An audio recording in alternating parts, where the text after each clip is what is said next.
Three idiots मध्ये आमिर खान या रॅन्चोनं अनेक यंत्र बनवले, तसंच आज आपण बीड येथील चौसाळा येथील एक BSc ॲग्री ग्रॅज्युएट विद्यार्थी आहे सौरभ निनाळे यांच्याकडून त्यांनी जे ह्या ट्रॅक्टरला एक 2-4 यंत्र बनवलेत आणि आपल्या ज्ञानाचा उपयोग शेतीसाठी व्हावा ही त्यांची तळमळ आहे, ही धडपड आज आपण त्यांच्याकडून माहिती जाणून घेऊया. तर पहिल्या सुरू आपण ह्या यंत्राबद्दल एक पूर्ण माहिती घेऊया. तर या ठिकाणी त्यांनी सुरुवातीला ट्रॅक्टरला फवारणीसाठी एक छोटासा टँक बसवलाय आणि या ठिकाणी त्याचं एक नौजल काढलेलं आपण जवळ येऊन पाहू शकतात. या नौजलच्या द्वारे 2 इथं वॉल बसवलेले आहेत आणि फवारणी करू शकतात. त्यानंतर इथलच्या बाजूला त्यांनी अटॅच करून या मोटरचं स्विच तयार केलेलं आहे आणि या ठिकाणी पिन काढलेली आहे जेणेकरून फवारणी सुद्धा सुरू होईल. हे आपल्यासोबत सौरभ सर आहेत आणि हा आहे रोटावेटर म्हणजेच हा रूटर आहे. तर याचा उपयोग सुद्धा आपल्याला शेतीतील विविध कामं करण्यासाठी होत आहे. त्यानंतर इथं मागच्या बाजूला या ठिकाणी एक पेरणी यंत्र आहे आणि या पेरणी यंत्राचा उपयोग आपलं बियाणं पेरण्यासाठी केला जातो. त्यानंतर हे रूटर झालं, हे पेरणी यंत्र. या ठिकाणी एक आपल्याला शेतामध्ये पेरणी करत असताना मोगडा होईल यासाठी त्यांनी मोगडा सुद्धा अटॅच केलाय आणि पाठीमागच्या बाजूला या ठिकाणी खत पेरण्यासाठी सुद्धा हे एक यंत्र बसवलेलं आहे. तर सर, या चॅनल मध्ये आपलं स्वागत आहे. नमस्कार. नमस्कार. माझं नाव सौरभ निनाळे, राहणार चौसाळा, तालुका जिल्हा बीड. माझं शिक्षण BSc ॲग्री बदनापूर येथे कंप्लीट झालं. बर. त्यानंतर मी फुल टाइम शेती करतो आणि शेतीमध्ये काम करत असताना नवीन नवीन जे संकल्पना येतील मला त्याचे वेगवेगळे प्रयोग सुरू असतात माझे. त्या संकल्पनेतून मी एक असं यंत्र डेव्हलप केलं आहे जेणेकरून हे यंत्र डेव्हलप करायचा उद्देश माझा आहे की आपल्याला एक एक काम करायचं म्हणलं तर शेतीमध्ये प्रत्येक वेळेस जावं लागतं. प्रत्येक वेळेस जावं लागतं. एक्झाम्पल आपल्याला पेरणी करायची, रोटर करायचं, पेरायचं, नंतर फवारणी करायची किंवा आपल्याला जे त्याच्यामध्ये आपला वेळ खूप चालला.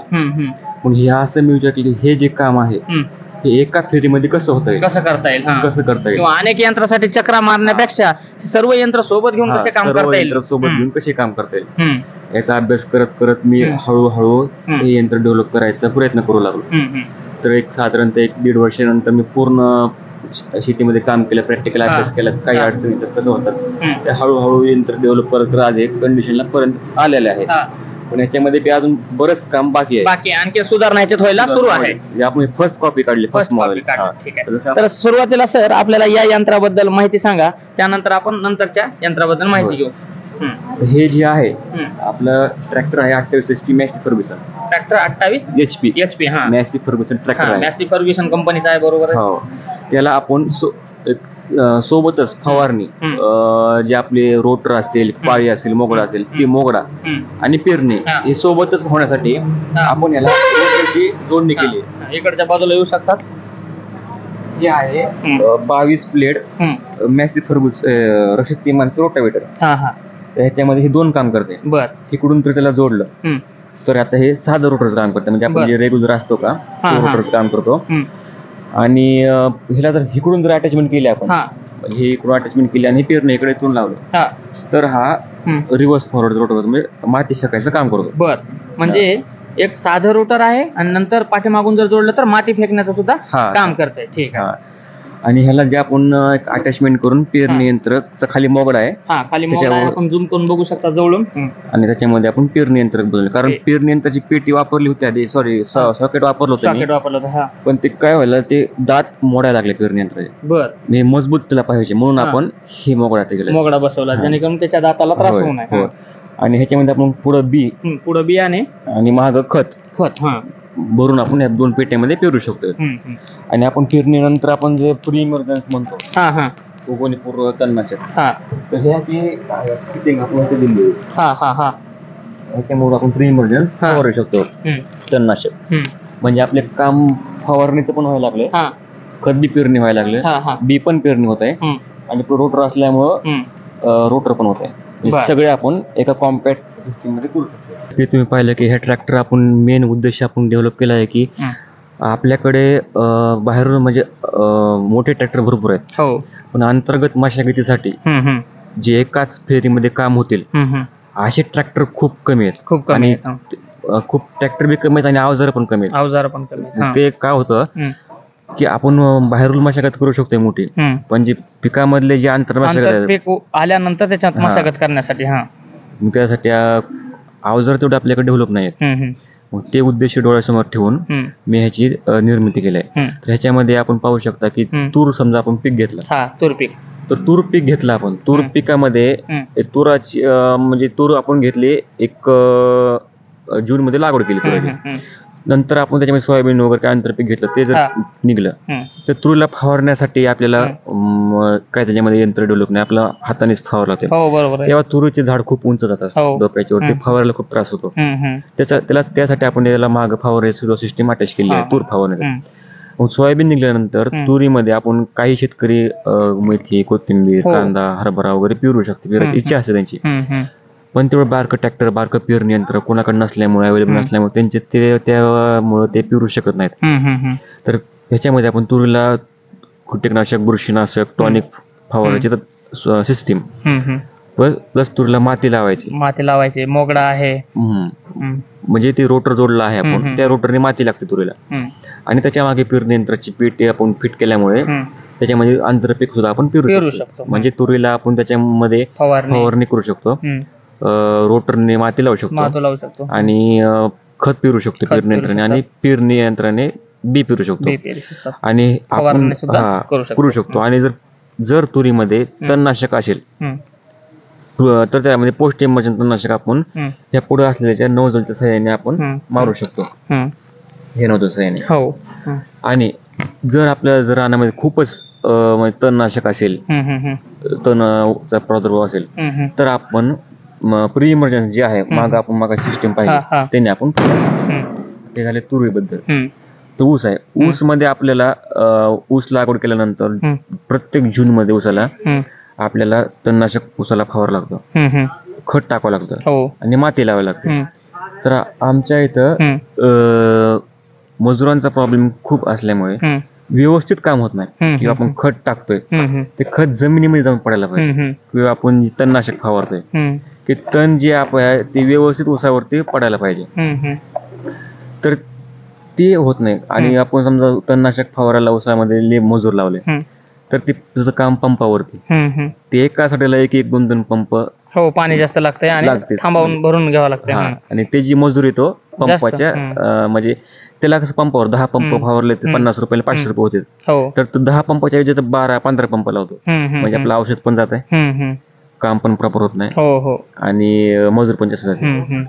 तर ह्याच्यासाठी आपण त्याला पुढं नोझल अटॅच केले तणनाशक फवारायला ऊसामध्ये.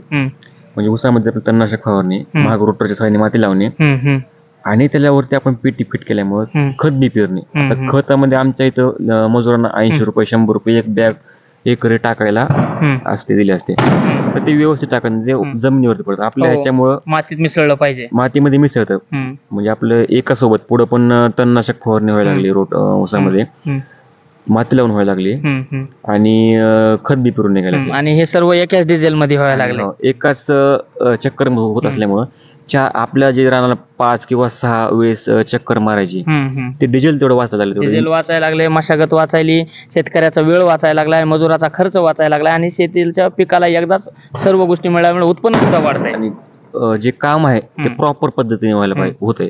जे खत आहे ते जमिनीमध्ये मिसळायला पाहिजे, किंवा जे फवारणी आहे व्यवस्थित प्रॉपर तणनाशक झालं पाहिजे, गवत सगळं मेलं पाहिजे, तणावरच फवारणी करायला पाहिजे. त्या उद्देशाने आपण हे तयार केले. आणि ह्याच्यामध्ये आपण समजा ऊसाला ड्रीप अंतरणी आहे, तर हे ड्रीप अंतराचे मशीन सुद्धा आपण अटॅच करणार आहे करून, म्हणजे याच्यामध्ये आणखीन प्रगती करायला सुरू आहे नवीन ह्याच्यामध्ये. हे आपण ट्रायल बेसवरती आपलं काम चालू आहे. हळूहळू जसं एक ट्रायल एरर जसे आपल्याला समजतील तसं आपण हळूहळू ह्याच्यामध्ये डेव्हलप करणार आहेत. तर हे ऊस झालं, तूर झाली, आता आपण पाहतो भाजीपाला आहे. तर भाजीपाला पिकामध्ये त्यांची उंची खूप नसते, उंची असते 4 ते 5 फूट, 3 फूट, 4 फूट. तर ह्याच्यामध्ये आपल्याला फवारण्यासाठी अडचण येते. तर हे आपण पुढे टाकी ठेवली, ह्याला आपण विशिष्ट प्रकारची नोझल जोडून पुढं, तर ह्याची उंची आहे समजा 1.5 फूट, अजून ह्याला 3 फूट जर नोझल आपण जोडले तर हे भाजीपाल्यामध्ये सुद्धा आपण त्याला फवारू शकतो. म्हणजे पुढं आपण फवारणी करू शकतो, महाग जर गवत असेल तर रोटर, त्याला माती लावणी हे आपण करू शकतो त्याच्यामध्ये, एकाच चक्कर मध्ये 2 काम. आता आपण पाहू शकता की बऱ्याच ठिकाणी काय होतं, बऱ्याच वेळेस काय होतं, सोयाबीन आहे किंवा जे फळबाग आहे मोठे, त्याच्यामध्ये आपण जाऊ शकत नाही, सोयाबीन मध्ये जाऊ शकत नाही आपण. तर ह्याला जे आपण महाग जे हे बसवलं आहे ठिबक अंतराचे मशीन, त्याला आपण STP ची सिस्टीम केलं. त्याला STP चा पाईप बसवला आहे 200 फूट, त्याला एक नोझल बसवला आहे आणि त्याच्यामध्ये पुढे आपण एकदा औषध भरलं, ट्रॅक्टर उभा करून बांधावरती उभा करून त्या पाईपाच्या सहाय्याने आपण जे आपलं 1 एकर 2 एकर सोयाबीन जे आहे तूर आहे ते आपण मॅन्युअली फवारू शकतो. त्यासाठी आपण त्याला एक 5 ते 6 मोटर अटॅच केलेले आहेत, 12 व्होल्ट चालणाऱ्या. ते ट्रॅक्टरच्या बॅटरीवर चालतात. ट्रॅक्टरच्या बॅटरीवर चालतं, म्हणजे लाईटीची आवश्यकता नाही. लाईटीची आवश्यकता नाही. ज्या ठिकाणी लाईट नाही त्या ठिकाणी डिझेल इंजन वापरून आपण जास्तीत जास्त फवारणी आवश्यकता नाही, डिझेलची सुद्धा आवश्यकता नाही.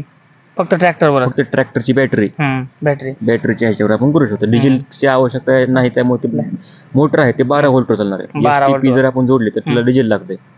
त्या डिझेल सुद्धा आवश्यकता नाही, त्याने आपण फवारू शकतो. बघा, म्हणजे ज्या ठिकाणी बऱ्याच गोष्टी आहे, लाईट नाही किंवा डिझेलची आवश्यकता नाही, अशा ठिकाणी ट्रॅक्टर ज्या ठिकाणी ज्या शेतामध्ये अडचणीत किंवा डोंगराळ भागात जाईल त्या ठिकाणी आपण त्या गोष्टी करू शकतात आणि आपल्या वेळेनुसार. आता बरेच काम लाईटीवर अवलंबून असल्यामुळे लाईटीच्याच वेळेत जावं लागतंय. तर काय फळबाग आहेत, फळबागाची उंची सारखी कधी लहान असतं, झाड लहान असते, कधी मोठे, डोक्याच्या वरती असतं, त्याला आपण हे ब्लोअरने वगैरे नाही फवारू शकत. त्यासाठी त्या पाईपाने आपण त्याला आपल्या हातामध्ये घेऊन फवारणी करू शकतात. तर बघा, सरांनी खूप चांगली माहिती सांगितली की जे विविध पिकाची रचना आहे ते वाढ होत असते. लहान असल्यामुळं, त्यानंतर मध्यम वाढ झाल्यानंतर आणि पूर्ण वाढ झाल्यानंतर तर त्या ऍडजस्टमेंटनुसार आपल्याला फवारणी करता येते आणि एकाच यंत्रामुळं त्याच्यामध्ये पेरणी, त्यानंतर पुढे फवारणी, खाली पाठीमागं मशागत, ह्या सर्व गोष्टी करता येतात. या ठिकाणी सरांचे मित्र आहेत ज्यांनी सरांना समर्थ वेल्डिंग वर्क्स आहे चौसाळा या ठिकाणी, तर यांनी या यंत्र विकसित करण्यामध्ये सरांना सहकार्य केले. सर, काय काय अडचण आली सुरुवातीला? अडचणी भरपूर आल्या. ज्या अडचणी आल्या त्या दुरुस्त करण्यात भरपूर म्हणजे वेळ गेला आणि आता हे अवेलेबल काम करण्यासाठी थोडी माहिती, जशी माहिती भेटन तसे प्रयत्न चालू आहेत आमचे. कसं कोणचे कुठं काय व्यवस्थित कसं होतंय, म्हणजे कोणचे अवजार कसे, हे रोटर आहे समजा त्याच्यावर अवेलेबल करण्यासाठी पुन्हा अजून दुसरं पेरणी यंत्र त्याच्यावरती आम्ही सगळे प्रयत्न करतो. आणि एक मशीन चेक करण्यासाठी एकदा बसवावं लागते, काढावं लागते, 2 टाकावं लागते. असं किती म्हणजे दिवस गेले ह्याच्यामध्ये सर्व? तरी आता ह्याला नाही म्हणलं तरी आमचे भरपूर 5-6 दिवस नुसते ह्यातच गेलेत आमचे. आणि बनवायला 1-1.5 वर्ष लागलं त्याला सगळं? नाही एवढं. किती वेळ लागला हे सगळं करण्यासाठी? ह्याला कमीत कमी 1-2 दिवस गेलेत ह्याला. हे पुढले जे अवजार आहेत म्हणजे फिटिंग सेटिंग जेवढी जे हे करण्यात. आता हा जर प्रयोग यशस्वी झाला तर नक्कीच तुम्ही याच्या पुढचे वर्जन तयार करणार आहे सर्व मिळून? ठीक आहे. तर धन्यवाद सर माहिती दिल्याबद्दल. तर सौरभ सर, आता आपल्याला जर इतर शेतकऱ्यांना असंच ट्रॅक्टर समजा ज्यांच्याकडे अवेलेबल आहे आणि त्यांना जर समजा अशा गोष्टी करायच्या असतील तर तुम्ही त्यांना मार्गदर्शन म्हणा किंवा आपल्याला हे करता येईल का घरच्या छोट्या जे अल्पभूधारक शेतकरी आहेत त्यांना? हो, नक्कीच करतो. आता हे ट्रॅक्टरची साईज बघून ट्रॅक्टरला किती पडतंय, रोटर किती फुटाचं पाहिजे, लहान पाहिजे, मोठं पाहिजे, त्यानुसार आपण मल्टिपल कॉपीज तयार करून एक अवजार स्वरूपामध्ये देणारच आहेत. म्हणजे ऑलरेडी आपल्याकडे तयार करून ह्या गोष्टी सर्व मिळणार आहेत. तर त्या ट्रॅक्टरच्या कॅपॅसिटीनुसार तेवढ्याच ताकदीचं रोटावेटर किंवा त्याच्याच मोगडा हे सर्व आपल्याला इथं बनवणार आहेत. आता हे प्राथमिक बेसवर पहिलं मॉडेल तयार झालेलं आहे. ठीक आहे. तर याच्यासाठी तुम्हाला एकंदरीत खर्च किती आला सर? याच्यासाठी खर्च ट्रॅक्टर, मोगडा, रोटर, पेरणी सगळं खर्च असल्यामुळे जास्त खर्च नाही आला. याच्यामध्ये साधारणतः 30 ते 40 हजार रुपये खर्च आला हे बनवण्यासाठी. पूर्ण म्हणजे चुका त्याच्यामध्ये भरपूर झाल्या. दुरुस्ती करण्यामध्ये वेळ लागला. शिकत तुम्ही इम्प्रुव्हमेंट केली. आणि आता हे सुरुवातीला करत असताना जे समजा जुने शेतकरी आहेत किंवा घरचे आहेत किंवा मित्र कंपनी यांनी नाव वगैरे ठेवले, काय करतात येड्यावानी किंवा मग असं काही करू नका, काय कसा प्रतिसाद होता त्यांचा? प्रतिसाद होता म्हणजे भरपूर बोलत असतात लोक, बोलायचे काय गरज आहे करायची, काम होत नाही का, असं केल्याने हे होईल ते होईल. पण जेव्हा ह्यांना दिसून आलं की असं की खरंच होतंय, ते ऑटोमॅटिक त्यांची गप्प झाले. आपण त्यांना म्हणायचे काय गरज, मान्य केलं त्यांनी की नाही, नवीन जर केलं तरी एखादी वस्तू स्वतः येऊन विचारायला लागले की असं केलं तर असं होईल का, तसं केलं तसं होईल का, म्हणजे स्वतः येऊन ते हे विचारायला लागले. बरं, तुम्ही आता ग्रॅज्युएशन BSc ॲग्री केले आणि शेतीकडे तुम्हाला असं वाटलं नाही का जॉब करावे किंवा आपण इकडे शेतीकडे काय जायचं, उन्हाचं काम करायला? कसं तुमचा इंटरेस्ट इकडे शेतीकडेच वळला? मेन म्हणजे माझं BSc ॲग्री झालं 2022 ला. पण डिग्री मध्ये असताना 2 वर्ष कंप्लीट झाले, लॉकडाऊन लागलं. मग लॉकडाऊन आलं तर काय करायचं, म्हणलं घरी तर बसण्यापेक्षा शेतात जाऊ, चक्कर मारू. काय होतंय आपलं पुस्तकाचं ज्ञान काय आहे, प्रॅक्टिकल काय आहे.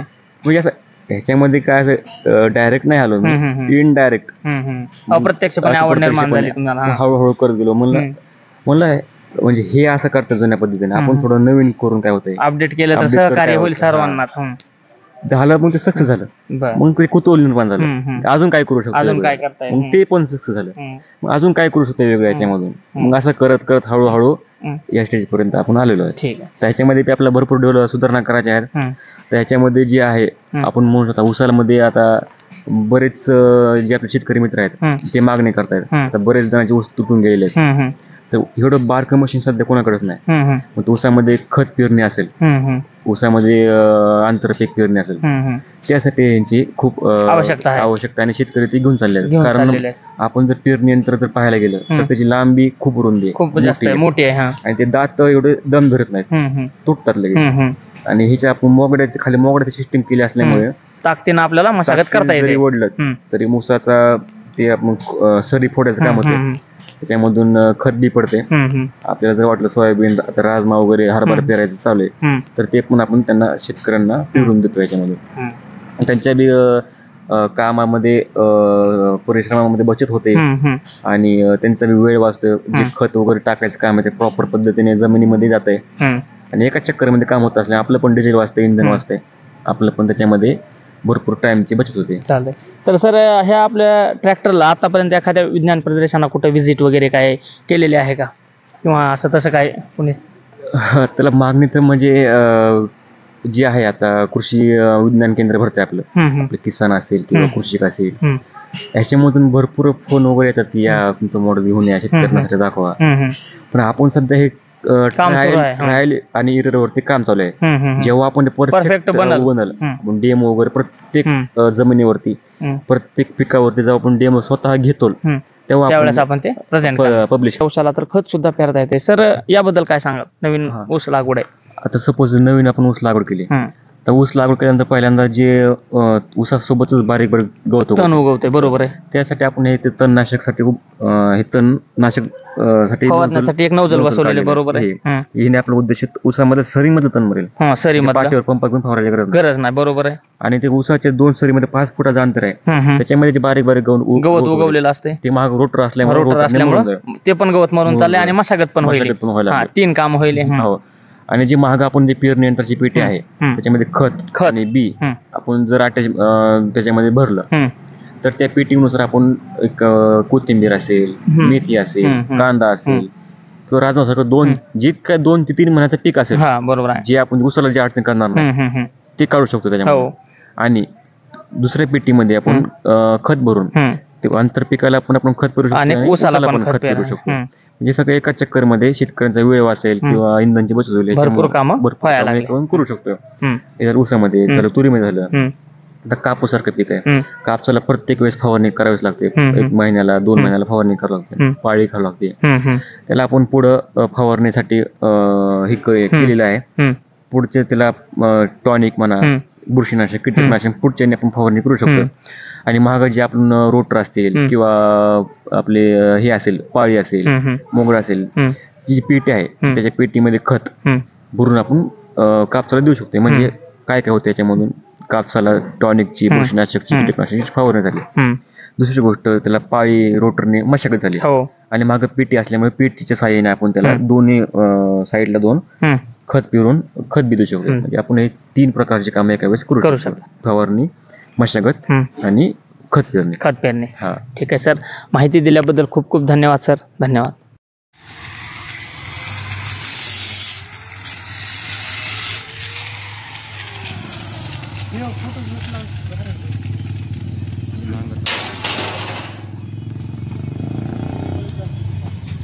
काम करतो.